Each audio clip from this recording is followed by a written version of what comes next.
Thank you, Ganoshish. It's really an honor to be here today with Senator Egan and Representative Munoz. Dennis has said a few words about how the delegation works together, and we do that, and it's a lot of work, but I want to also let you know that we're friends.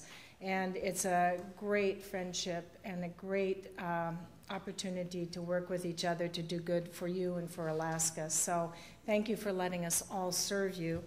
I also can't be in the building today and see many of you without thinking of two dear friends who passed away this year, Dolores Cadiente and Connie Davis. Those two women did an amazing amount of good for Juneau and for the state, and I have great sadness still and will for a while, along with many of you, at their passing.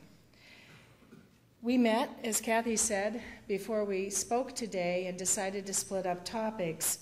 And I'm really glad I got two of my favorite topics. I'm going to be brief, but feel free to talk with me more afterward or give me a call, and I'll be happy to go over things in more depth. The first thing I want to talk about is oil and our oil revenues. Sitting here today in Juneau, it may not seem like it, because sometimes I think we think the pipeline and oil are way up north. But I know after listening to Dennis's list of the capital projects, we have to recognize that oil is what pays for those projects. Our oil revenues are estimated at paying for almost 98% of our budget in Alaska. And you know, when oil was low, when I first started the legislature, there wasn't a list like that. We were doing well enough to just try to keep our schools running, much less building new roads or new buildings, as we very much hope to do here in Juneau. And there's a reason for that. There's a reason why we are doing so well now. Of course, the price of oil is high. But the other reason we're doing well is that a couple of years back, we passed a new law that went on to a profits tax.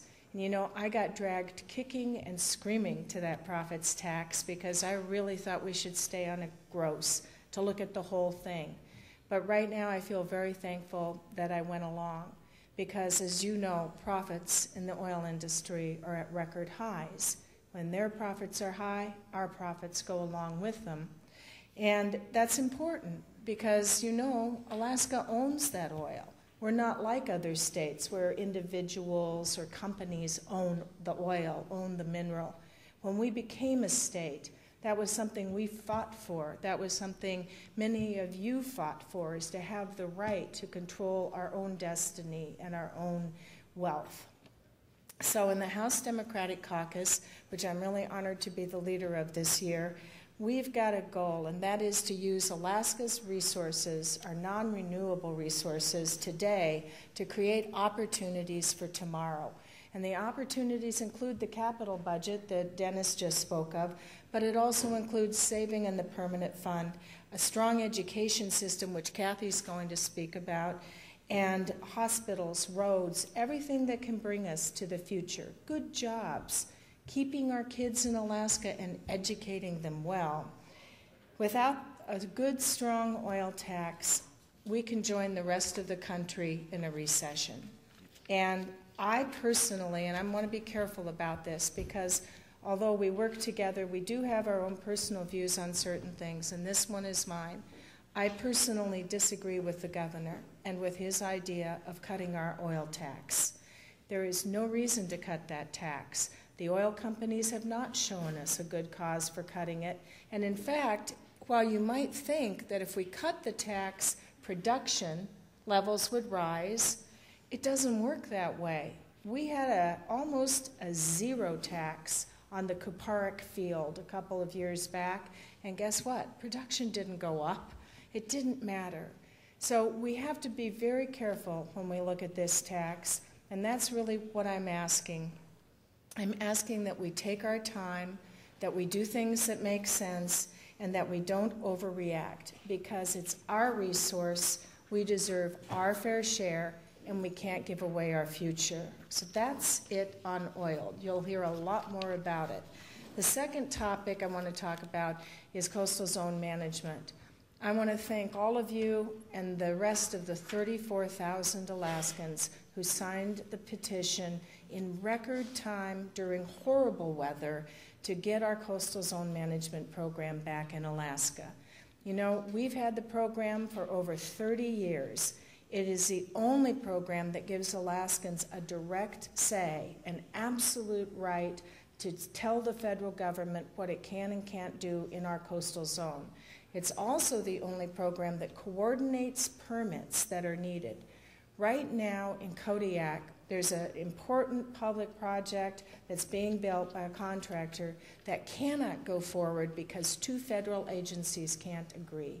And if we had our coastal zone program, those federal agencies would be at the table with the residents of Kodiak, with the contractor, working things out. That's what that program does. And I saw Carrie Sykes in here earlier, and if you don't believe me, talk to her because she worked for the program for a long time. But many of you have worked with that program, and in rural Alaska, the program becomes particularly important. In some communities, coastal zone management is actually the government structure and the only one that it has. Last year, we lost our coastal zone program in the legislature. And while there are many heroes in this whole picture, Senator Albert Kukesh is one of mine.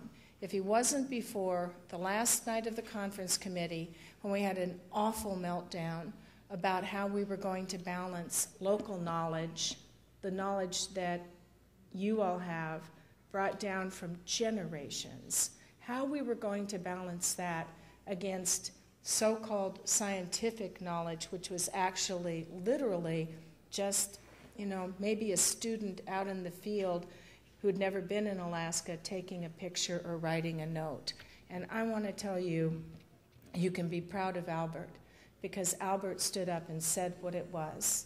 It had an underlying racist tone to it. And Albert didn't mince any words, and I'm here to tell you, he is a strong leader. And we tried as hard as we could, and it was just too late. We lost our bill by 1 vote, 1 vote. We came back in special session and lost it again.